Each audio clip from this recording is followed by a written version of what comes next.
நிகழும் ஸ்ரீ மங்களகரமான சோபகிருது ஆண்டு மார்ச் மாதம் 14ஆம் தேதி வியாழக்கிழமை அன்று சதுர்த்தி திதியில் பரணி நட்சத்திரத்தில் வைத்ருதி நாம யோகத்தில் சித்தயோகம் கூடிய நன்னாளில் இந்த மகத்தான பங்குனி மாதம் பிறக்கிறது.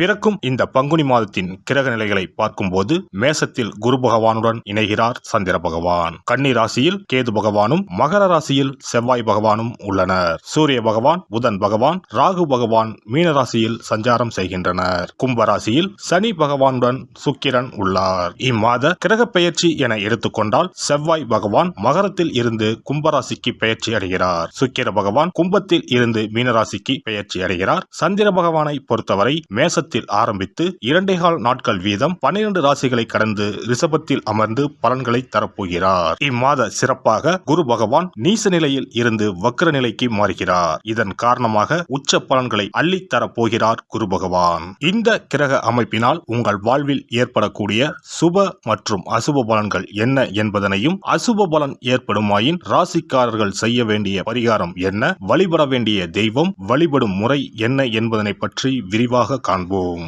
பிறக்கப் போகும் இம்மாதம் உங்கள் வாழ்வில் வளமும் நலமும் செல்வ செழிப்பும் பெற்று வாழ்வின் உயரிய நிலையை அடைய எல்லாம் வல்ல எம்பெருமானை வேண்டி விரும்பி கேட்டுக்கொள்கிறேன். ரிஷபராசி அன்பர்களே, இந்த மாதம் கௌரவ பிரச்சனைகள் உண்டாகும். நீங்கள் நல்லதாக பேசினாலும் எதிரில் உள்ளவர்கள் அதை தவறான கண்ணோட்டத்தில் பார்ப்பார்கள். மற்றவர்களின் செயல்களால் மன அமைதி கெடவும் வாய்ப்பு உண்டு. நீண்ட நாட்களாக இருந்து வந்த பிரச்சனைகள் தீரும். தொழில் வியாபாரம் தொடர்பாக அலைச்சல்கள் உண்டாகும். புதிய ஆர்டர்கள் கிடைப்பதில் இருந்த தாமதம் நீங்கும். பணவரத்து திருப்தி தரும். நீண்ட நாட்களாக நிலுவையில் உள்ள பொருட்கள் விற்பனையாகும். உத்தியோகத்தில் இருப்பவர்கள் மேல் அதிகாரிகள் சொல்லியபடி நடப்பது நன்மை தரும். புதிய வேலைக்கு முயற்சி செய்பவர்கள் அது கிடைப்பது தாமதம் ஆகலாம். குடும்பத்தில் மனைவி குழந்தைகளுடன் மனஸ்தாபம் ஏற்பட்டு நீங்கும். உறவினர்கள் நண்பர்கள் உதவ முன்வந்தாலும் உதவி தாமதமாகவே கிடைக்கும். சகோதரர்களால் மன வருத்தம் உண்டாகும்படியான சம்பவம் நேரலாம். கவனம் தேவை. பெண்கள் எந்த ஒரு செயலை செய்யும் முன்பு அதில் இருக்கும் நல்லது கெட்டதை ஆராய்ந்து பார்த்த பின் அதில் ஈடுபடுவது நல்லது. பண வரத்து திருப்தி தரும். மாணவர்களுக்கு கவன தடுமாற்றம் இல்லாமல் பாடங்களை படிப்பது நன்மை தரும். சக மாணவர்களிடம் எச்சரிக்கையாக பழகுவது நல்லது. கலைத்துறையினருக்கு அனைத்து விதமான நிலைகளிலும் நன்மைகள் பெறுவீர்கள். எதிர்பார்த்திருந்த வாய்ப்புகள் வந்து சேரும். புது தெம்புடன் பணியாற்றுவீர்கள். அரசியல்வாதிகளுக்கு பொன்னான காலகட்டம் இதுவாகும். நற்செயல்கள் செய்து அனைவரின் பாராட்டுகளையும் பெறுவீர்கள்.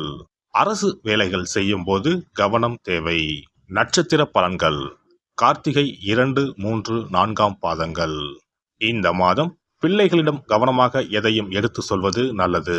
பூர்வீக சொத்துக்களில் இருந்த பிரச்சனைகள் தீரும். உங்களது காரியங்களுக்கு இருந்த எதிர்ப்புகள் விலகும். பணவரத்து திருப்தி தரும். மனக்குழப்பம் நீங்கும். ரோஹிணி நட்சத்திரம். இந்த மாதம் எடுத்த காரியங்களை சாதிப்பீர்கள். மாணவர்கள் பாடங்கள் படிக்க வேண்டுமே என்ற கவலை குறையும். சக மாணவர்களின் ஒத்துழைப்பு கிடைக்கும். சாமர்த்தியமாக பேசி காரியத்தை வெற்றிகரமாக செய்து முடிப்பீர்கள். மிருக சிரிசம் 1, 2 பாதங்கள். இந்த மாதம் ஆரோக்கியம் சிறப்பாகவே இருக்கும். குடும்பத்தில் உள்ளவர்களும் மகிழ்ச்சிகரமாக இருப்பார்கள். கடந்த காலங்களில் இருந்து வந்த மருத்துவ செலவுகள் குறையும். எடுக்கும் காரியங்கள் அனைத்திலும் சுறுசுறுப்பாக ஈடுபட்டு வெற்றி மேல் வெற்றிகளை பெறுவீர்கள். வெள்ளிக்கிழமைகளில் நவக்கிரகத்தில் சுக்கிரனுக்கு தீபம் ஏற்றி பூஜை செய்ய பணவரத்து கூடும். குடும்பத்தில் மகிழ்ச்சி உண்டாகும். அதிர்ஷ்ட கிழமைகள் திங்கள் வியாழன். அதிர்ஷ்ட தினங்கள் பங்குனி 12 மற்றும் 13. சிறப்பு பரிகாரம். வாரந்தோறும் செவ்வாய்க்கிழமை அன்று வீட்டில் உள்ள முருகப்பெருமான் படத்தினை துடைத்து சந்தனம் குங்குமம் பொட்டு வைத்து சிகப்பு அரளிப்பூ கொண்டு அலங்காரம் செய்யுங்கள். ஒரு கண்ணாடி டம்ளரில் தண்ணீர் ஊற்றி ஒரு எலுமிச்சை பழம் சிறு வெட்டிவேர் போட்டு முருகன் படத்திற்கு முன் வைத்து விடுங்கள். ஒரு மாயிலை எடுத்து காம்பு பகுதி முருகப்பெருமானை பார்த்தவாறு வையுங்கள். அகல் விளக்கில் நெய் தீபம் ஏற்றி மாயிலையின் மீது வைக்க வேண்டும். தீபச்சுடர் முருகப்பெருமானை பார்க்கும் வண்ணம் இருக்க வேண்டும். கண்களை மூடி முருகப்பெருமானை மனமாற வேண்டி உங்கள் வேண்டுதல்களை வையுங்கள். பூஜை முடிந்த பிறகு அடுத்த நாள் டம்ளரில் உள்ள எலுமிச்சை பழத்தை உங்கள் வீட்டை சுற்றி திருஷ்டி கழித்து போட்டு விடுங்கள். 6 வாரங்கள் வரை இந்த வெட்டி வேரை மாற்ற தேவையில்லை. இவ்வாறு செய்து வழிபட்டு வர குடும்பத்தில் உள்ள எப்படிப்பட்ட கஷ்டமாக இருந்தாலும் அந்த கஷ்டத்திற்கு தீர்வு கிடைக்கும். நம்பிக்கை இல்லாமல் எந்த ஒரு வழிபாடும் செய்யக்கூடாது. நம்பிக்கையோடு செய்யும் பட்சத்தில் கைமேல் பலன் கிடைக்கும். இனி பங்குனி மாத சிறப்புகளும் வழிபாட்டின் பலன்களும் என்ன என்பதனை பற்றி காண்போம். பங்குனி மாதம் என்பது வழிபாட்டுக்கு உரிய மாதம். பங்குனி மாதம் வணங்குவதற்கும் பூஜைக்கும் உரிய மாதமாகும். ஒவ்வொரு மாதத்திலும் ஒவ்வொரு நட்சத்திரத்திற்கு முக்கியத்துவம் கொடுத்து விழாக்கள் நடத்துவது வழக்கம். ஆனால் பங்குனி உத்திர நட்சத்திரத்திற்கு மற்ற நட்சத்திரங்களை விட அதிக மகத்துவம் உண்டு. தெய்வ திருமணங்கள் அதிகம் நடைபெற்ற மாதம் பங்குனி மாதம். மாதங்களில் 12வது மாதம் பங்குனி, நட்சத்திரங்களில் 12வது நட்சத்திரம் உத்திரம்.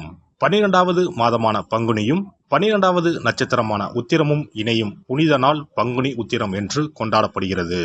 எனவே பங்குனி மாத உத்திரத்தின் சிறப்புகள் அதிகம். பங்குனி உத்திர நாளில் அனைத்து ஆலயங்களிலும் சிறப்பு வழிபாடுகள் நடைபெறும். கிராம கோவில்களில் அக்னி சட்டி ஏந்துதல், பூஜைகள் விமர்சையாக நடைபெறும். எண்ணற்ற ஆலயங்களில் சுவாமி அம்பாள் திருக்கல்யாணம் நடைபெறும். சிலருக்கு கைகூடாமல் திருமணம் தள்ளி போனால் பங்குனி உத்திர நாளில் விரதம் இருந்து இறைவனை வழிபட்டால் வெகு சீக்கிரம் திருமணம் கைகூடும் என்பது ஐதீகம். அதோடு காதலிப்போர் மனதுக்கு பிடித்தவரை கரம் பிடிக்கவும் பங்குனி உத்திர விரதம் இருப்பது மிகுந்த பலனை கொடுக்கும். பங்குனி உத்திரம் கல்யாண விரதம் என்றும் அழைக்கப்படுகிறது. 8 வகையான மகா விரதங்களில் கல்யாண விரதமும் ஒன்று. ஆகவே இந்த நாளில் திருமணம் ஆகாத இளையோர் விரதம் இருந்து தமக்கு நல்ல வரன்கள் கிடைக்க வேண்டும் என்று சிவபெருமானையும் பார்வதி தேவியாரையும் வேண்டுவது நல்ல பலன்களை பெற்றுத்தரும். இத்தினத்தில் மேற்கொள்ளும் விரதம் மிகவும் விசேஷமானது. நீண்ட நாள் ஒற்றுமையுடன் வாழ விரும்பும் தம்பதியர் விரதம் இருந்து சிவனுக்கும் சிவ பார்வதிக்கும் அபிஷேகம் செய்வார்கள். இந்த விரதத்தை முருகனை வேண்டியும் செய்யலாம். அதோடு அன்னதானம், வஸ்திரதானம் செய்வதும் சிறப்பானது. ஜாதக தோஷத்தால் திருமணம் தடைப்பட்டவர்கள் வழிபாடு மேற்கொள்ளவும் சிறந்த நாள் இதுவாகும். செவ்வாய் தோஷம் காரணமாக திருமண தடைகளை சந்திப்பவர்களுக்கு பங்குனி உத்திரத்தன்று முருகனை மனமுருகி வணங்கினால் திருமண தடைகள் நீங்கி திருமணம் சுபமாக முடியும். குழந்தை பேரில்லாமல் தவிப்பவர்கள் பங்குனி மாத விரதம் இருந்து அம்மன் கோவில்களுக்கு சென்று வழிபட அந்த அம்மனின் அனுக்கிரகத்தால் நிச்சயம் புத்திர பாக்கியம் கிடைக்கும். தொழில் மற்றும் வியாபாரங்களில் ஈடுபடுபவர்கள் தமிழ் வருடத்தின் கடைசி மாதமான பங்குனி மாத தினத்தில் திருஷ்டி பூசணிக்காய் வாங்கி உங்கள் வியாபார இடங்களை திருஷ்டி கழித்து அதற்குரிய நேரத்தில் உடைக்க வேண்டும். இப்படி செய்வதால் உங்களுக்கு இந்த ஆண்டு ஏற்பட்ட தோஷங்கள் அனைத்தும் நீங்கும். பங்குனி உத்திர நன்னாளில் நம்மால் முடிந்த அன்னதானங்களை செய்வது மிகுந்த புண்ணியம் தரும். எலுமிச்சை சாதம் அல்லது தயிர் சாதம் அல்லது சர்க்கரை பொங்கல் என அன்னதானம் செய்யலாம். அதேபோல் நம்மால் முடிந்த அளவுக்கு மஞ்சள், சரடு, குங்குமம், கண்ணாடி என மங்கள பொருட்களை பெண்களுக்கு வழங்குவது விசேஷ பலன்களை கொடுக்கும். முருகப்பெருமான் நமக்கு இதுவரை இருந்த காரிய தடைகள் அனைத்தையும் களைந்து நமக்கு நல்வழி காட்டி அருளுவார். பங்குனி மாதத்தில் அனைத்து நாட்களிலும் கோவிலுக்கு சென்று வருவது மிக்க பலனை தரும். மேலும் செல்வ செழிப்புடன் வாழ்வதற்கு உதவும்.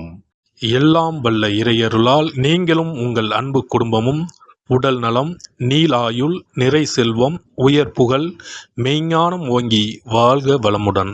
இந்த வீடியோ பதிவு உங்களுக்கு பிடித்திருந்தால் லைக் பண்ணுங்க, கமெண்ட் பண்ணுங்க, ஷேர் பண்ணுங்க, மறக்காம சப்ஸ்கிரைப் பண்ணுங்க, பக்கத்துல இருக்கிற பெல் பட்டனை கிளிக் பண்ணுங்க. நன்றி, வணக்கம். ஓம் நமச்சிவாய. சிவாய நம.